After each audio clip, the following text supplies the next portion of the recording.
पर पुनः कलयुग का वर्णन किया जा रहा है कि जब कलयुग आएगा तो कलयुग में अधर्म सर्वत्र हो जाएगा, लोग पाप परायण हो जाएंगे और उनके पापों की निवृत्ति गंगा स्नान से होगी। नास्तिक हो जाएंगे, अनेक अनेक प्रकार के अधर्म पाप कर्म में लग जाएंगे, अराजकता हो जाएगी, मलिच्छों का कहते हैं कि साम्राज्य हो जाएगा। इस प्रकार से सब लोग अपने अपने वर्णाश्रम धर्म से विमुख हो जाएंगे। वर्णम धर्म नहीं आश्रम चारी श्रुति विरोध रत सब नर नारी। कलयुग में इस प्रकार से बोले कि वातावरण स्थापित हो जाएगा और सब जगह कलह कलह दिखाई देगी, लोग अपने स्वधर्म को त्याग करके पाप परायण हो जाएंगे। इस प्रकार से कलयुग का यहाँ पर वर्णन किया जा रहा भगवान नारायण ने कि लोग अपने बंधु बांधवों को भी अपरिचित व्यक्तियों की भांति व्यवहार करेंगे और घर में पति पत्नी में भी कलह होगा, गुरु शिष्य में भी कहते हैं कि इस प्रकार का भाव नहीं रह जाएगा और लोग अधर्म परायण हो जाएंगे। कहते हैं कि इस प्रकार से चोराश्च हिंसका सर्वे भविष्यन्ति ततः परम। सर्वत्र चोर डाकू लुटेरे आदि जैसे हो जाएंगे और इन प्रकार के पाप कर्म जब हो जाएंगे तब कहते हैं कि धर्महीन हो जाएंगे। आगे चल करके धर्महीना पुण्यहीना वर्णाश्चत्वार एवचा, चारों वर्ण धर्म जो देखते हैं अपने अपने धर्म से च्युत हो जाएंगे, पतित हो जाएंगे, स्वयं का धर्म त्याग करके पर धर्म का आश्रय लेंगे। जबकि गीता में भगवान ने कहा कि परधर्मो भयावह, स्वधर्मे निधनम श्रेय परधर्मो भयावह, अपने स्वधर्म में मरना भी श्रेष्ठ माना जाता है, परधर्म भयावह माना जाता है। तो कहते हैं इस प्रकार से लोग जो है अपने अपने कर्तव्यों को छोड़ करके और पाप परायण हो जाएंगे, कहीं भी धर्म का आचरण नहीं देखने में मिलेगा। कहते हैं कि म्लेच्छ शून्याम च पृथ्वी जब कलयुग बढ़ जाएगा तब उस अधर्म परायण लोगों को नष्ट करने के लिए कली में भगवान का कल की अवतार होगा कलयुग में। और विप्रस्य विष्णु यश पुत्र कल की भविष्यति, विष्णु यश नामक ब्राह्मण के यहाँ पर भगवान का कल की रूप में अवतार होगा। और फिर भगवान कहते हैं कि एक श्रेष्ठ अश्व अर्थात घोड़े पर सवार होकर के 3 रात्र में ही कहते हैं कि संपूर्ण मलिच्छों को जो दुष्ट हो जाएंगे उन्हें नष्ट कर देंगे और घोड़े पर विचरण करके जब सर्प दुष्टों का नाश कर देंगे, इसके बाद में भगवान कहते हैं कि अंतर्धान हो जाएंगे और धर्म का स्थापना हो जाएगी। इस प्रकार से कलयुग जब आएगा, अभी तो कलयुग कुछ भी नहीं है, कलयुग की आयु है 4,32,000 वर्ष और अभी कितने 5,130 लगभग वर्ष बीते हुए हैं, तभी इतना पाप आचरण देखने को मिल रहा है। जब आगे कलयुग और अधिक आएगा तो फिर जो है कहते कि कलयुग में कोई भी अपने, अभी तो थोड़े बहुत कुछ धर्म देखे जा रहे हैं लेकिन फिर बाद में संपूर्ण धर्म कर्म नष्ट हो जाएंगे और सब लोग पाप परायण हो जाएंगे। इस प्रकार से कलयुग का वर्णन आएगा। भाई आगे कहते हैं कि भगवती का स्वरूप में राधा रानी का वर्णन किया कि भाई राधा रानी जो है भगवती के स्वरूपों में दुर्गा राधा विशेष 5 रूप बताए गए थे। उनके प्रसंग में ही कहते हैं कि यहाँ पर नारद जी ने भगवान से पूछा कि देव्या निमिष मात्रेण ब्रह्मण पात एवचा तस्य पात प्रकृत प्रलय प्रकृतितः। आपने बताया कि भगवती के ही बोले कि निमिष मात्र से ब्रह्मा आदि का भी अंत हो जाता है, माने संपूर्ण प्रलय आदि हो जाता है, क्योंकि वही जो है भव भव विभव पराभर कारिणी है। सृष्टि करने वाली भी वही है, पालन करने वाले भी वही, उन्हीं की शक्ति से पालन होता है, पालन शक्ति के द्वारा, और संहारणी शक्ति के द्वारा संहार होता है संपूर्ण विश्व का। तो कहते हैं किस प्रकार से भगवती किस प्रकार की होती है और कथम बभूव सा धन्या मान्या सर्वाश्रया जया, किस प्रकार से भगवती प्रकट होती है, इस प्रकार मुझे बताए। तब भगवान नारायण कहते हैं कि सृष्टि के आदि का कहा कि सर्वादि सृष्टो सर्वेशम जन्म देव्या इति श्रुतः। सृष्टि के आदि में कहते हैं कि भगवान भगवती का अखिल जगत की उत्पत्ति होती है और संपूर्ण जगत उन्हीं से प्रकट होता है, ऐसा श्रुति कहती है। और कहते हैं कि अब आप पृथ्वी के जन्म के वृत्तांत की कथा सुनिए। कहते हैं भगवती की जो शक्ति है पृथ्वी वसुधा देवी, वही कहते हैं कि कुछ लोग कहते हैं कि मधुकैटव के मेध से निर्मित होने के लिए कारण मेदिनी कही जाती है। पहले दिन की कथा में आपने सुना था कि इस प्रकार से भगवान नारायण ने जगदम्बा की कृपा से मधुकैटव को मारा था, तो उनके शरीर का जो मेद था वही स्थिर हो जाने के कारण पृथ्वी मेदनी हो गई थी। और वहां बताया था हमने किसी कारण उस मिट्टी का खाने का निषेध बताया जाता है। तो यहाँ पर भी कहते हैं कि अहो केचित वदंती मधु केट मेदसा बभूव वसुधा धन्या तद विरुद्धम अतः शृणु।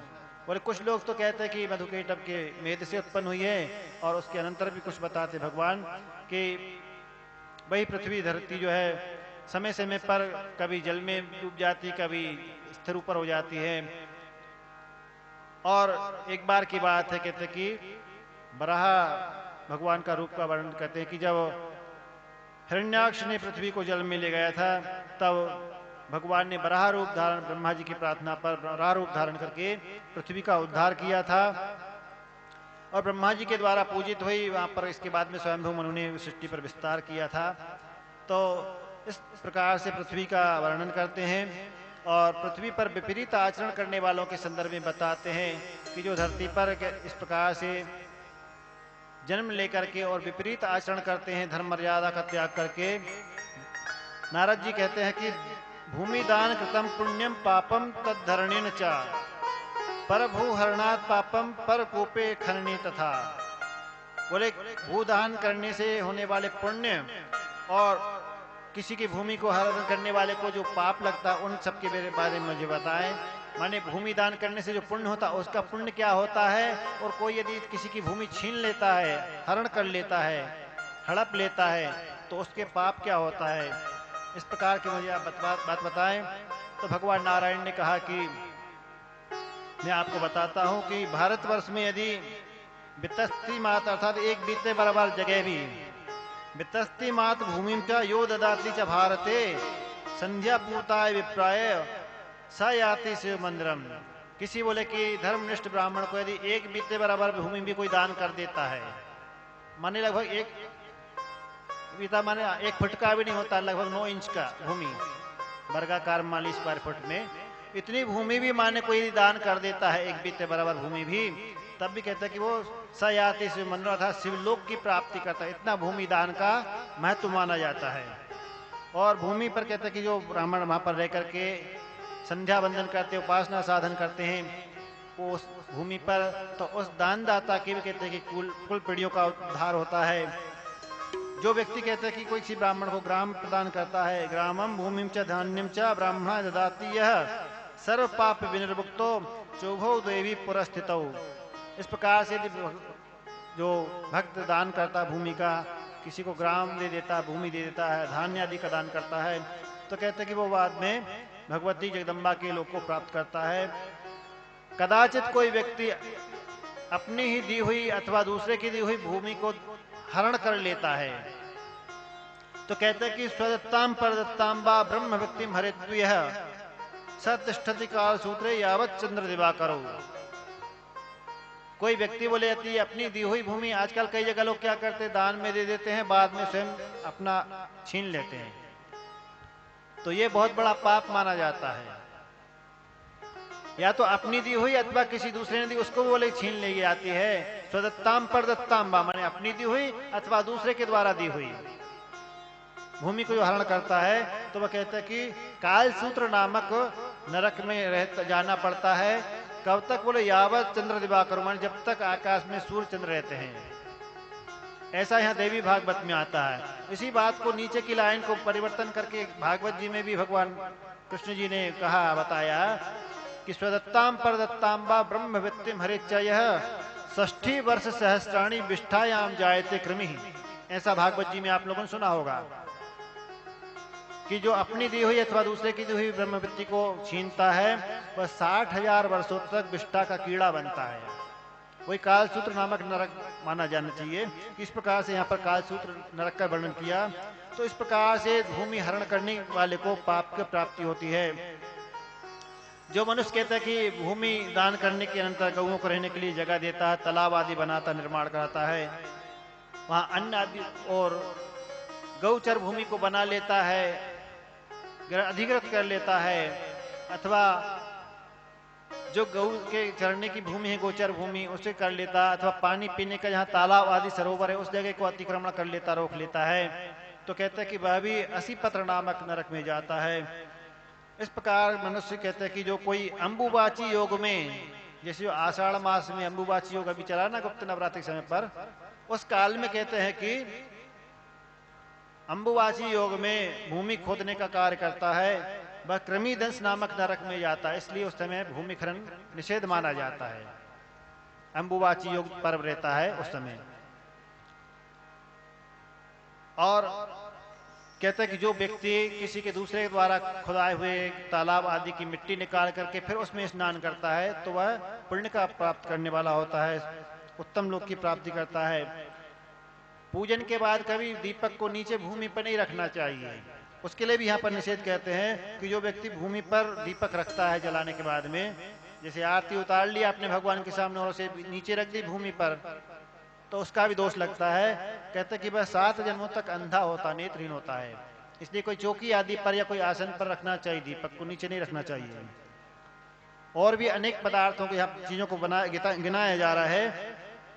मुक्तम माणिक हीरो च स्वर्णम च मणिम च तथा, माने कोई मनुष्य मुक्ता माणिक हीरा स्वर्ण और मणि इन रत्नों को कहते भूमि पर रखता है तो वह भी कहते हैं कि दोष का भागी बनता है, 7 जन्मों तक अंधा होता है। सचा अंध 7 जन्मसु, 7 जन्मों तक अंधा होता है। शिवलिंग को भी नीचे भूमि पर नहीं रखना चाहिए, सालिग्राम शिला को नीचे नहीं रखना चाहिए भूमि पर, चूंकि यहाँ भूमि का प्रसंग आ रहा है इसलिए ये चीजों का बताया जा रहा है। भगवान नारायण से जब भूमि देवी ने प्रार्थना की, भगवान नारायण ने कहा कि तुम सबको धारण करने वाली रहो, तो भूमि ने कहा कि मैं अन्य सबको तो धारण कर लूंगी, लेकिन जो जिन चीजों को बताया जा रहा है, गिनाया जा रहा है, उनको धारण करने में समर्थ नहीं हूं। तो कहते हैं यहाँ पर शंख को भी भूमि पर नहीं रखना चाहिए, यंत्र को, भगवती का जो यंत्र होता है उसे नीचे नहीं रखना चाहिए, सालग्राम शिला को नीचे नहीं रखना चाहिए भूमि पर, तुलसी दल को भी सीधे जमीन पर नहीं रखना चाहिए। इस प्रकार से यहाँ पर कुछ चीजों का निषेध बताया जा रहा है कि भूमि पर ये नहीं रखना चाहिए, इनसे दोष लगता है। और यहाँ तो वर्णन नहीं आया, लेकिन अन्यत्र हमने एक श्लोक पढ़ा है कि माताओं को कभी साष्टांग दंडवत प्रणाम नहीं करना चाहिए। मंदिर में भी जाकर के साष्टांग प्रणाम नहीं करना चाहिए आप लोग को, आप लोग अर्ध अष्टांग प्रणाम करें, पूरा साष्टांग प्रणाम नहीं करना चाहिए। आधा प्रणाम घुटने टेक कर, सिर टेकने वो प्रणाम करें। क्योंकि एक श्लोक आया अन्यत्र, यहाँ देवी भागवत में नहीं है, अन्यत्र पुराणों में हमने पढ़ा है कि विप्र जो ब्राह्मण है, विप्रम निरासनम शंखम सालिग्राम शिला तथा सर्व सहाना सहते कामनी कुछ मंडलम। बोले एक तो ब्राह्मण को बिना आसन के कभी नहीं बैठना चाहिए, विप्रम सालिग्राम शिला, और सालिग्राम विप्रम निरासनम माने आसन रहित ब्राह्मण को पृथ्वी देवी कहती है अपने स्वयं की लिए कि ब्राह्मण यदि आसन से रहित बैठता है तो उस भार को भी भगवती पृथ्वी सहन नहीं कर सकती। विप्रम निरासनम शंखम, शंख को भी नहीं रखना चाहिए, सालिग्राम तथा अर्थात सालिग्राम शिला को भी नहीं रखना चाहिए। और कहते हैं सर्व सहाना सहते, जो संपूर्ण बड़े बड़े पहाड़ों का वजन को सहन करने वाली भूमि है, वह भी कहते हैं कि काम निकुच मंडलम अर्थात स्त्रियों के स्तन मंडल को, स्तनों को कभी उनका स्पर्श होता है भूमि से तो वह भी सहन करने में असमर्थ मानती है, इसलिए आप साष्टांग प्रणाम कभी नहीं करना चाहिए माताओं को। अब हम देखते हैं कि कई लोग क्या कि आजकल माताएं भी जो है सिर भर कर परिक्रमा करने के लिए जाती है, दूर दूर से लोग नहाने, सामने हमारे यहाँ सुपर आश्रम के सामने से निकलते हैं तो दंडवत जाते हैं, भिलाड़ी घाट तक आते हैं, और भी कई जगह चलती सब इस प्रकार की दंडवत सिर भर करके जाते हैं। तो पुरुष लोग सिर भर कर जाए वो तो ठीक है, दंडवत परिक्रमा करें या यात्रा करें, माताओं को चाहिए कि वो कभी इस प्रकार से ना करें, क्योंकि यदि वो साष्टांग दंडवत करके यात्रा करेंगी नर्मदा तीर्थ जाने के लिए या कहीं तीर्थ में, तो उनके स्तनों का स्पर्श भूमि से होगा, जो कि भगवती की भूमि की देवी के प्रति अपराध बनता है। आप तीर्थ यात्रा करें, नर्मदा जी स्नान करने आदि जहाँ जाना चाहे, लेकिन हाँ नंगे पैर जूता चप्पल ना पहन के जब वो चलेगा, लेकिन दंडवती परिक्रमा आप ना करना चाहिए माताओं को। तो यहाँ पर भूमि के जो संदर्भ में बताएगा प्रसंगवशात, और गंगा जी की उत्पत्ति का वर्णन करते हैं आगे चल करके। नारद जी ने कहता है कि भगवती के गंगा मैया के इस प्रकार से उत्पत्ति होती है उसका वर्णन किया।